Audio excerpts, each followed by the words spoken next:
comme tout jeune qui cherche à s'orienter, à l'époque, il ne s'agissait pas d'un stage, il s'agissait de faire un choix de carrière. Moi, j'ai voulu le faire en fin de seconde, et à ce moment-là, j'ai tout fait pour préparer ce concours qu'on dit prestigieux. Donc j'ai bachoté dans mon petit coin de campagne de façon à pouvoir répondre à l'ensemble des tests graphiques et techniques qui étaient demandés pour entrer dans cette école. Parce que vous n'étiez absolument pas parisien, votre famille est d'origine auxerroise, bourguignonne? Voilà, mes parents sont suisses, installés en Bourgogne depuis 2 générations. Et effectivement, je suis désolé de vous le dire, mais à l'époque, pour moi, la Bourgogne, c'était le plus beau pays du monde, le centre du monde. Ça a changé donc, depuis, j'espère.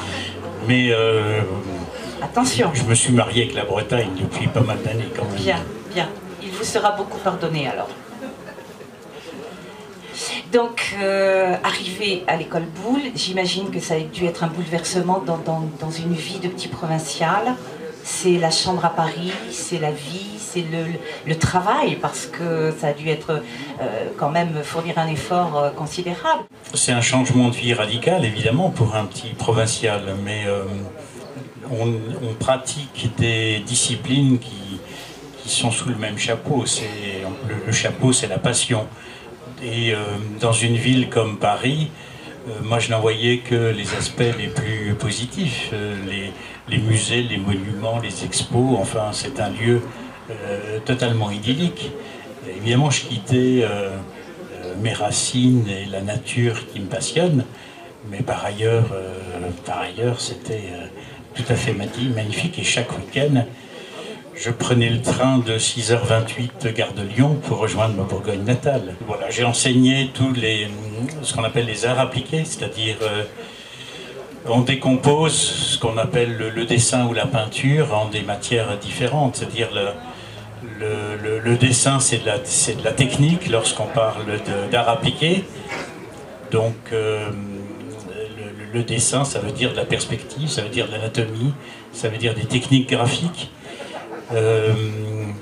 La couleur, il y a une connaissance purement technique de la couleur, et puis après toutes ces applications jusqu'à tous les effets multiples dont on peut parler vis-à-vis de cette couleur, la symbolique par exemple,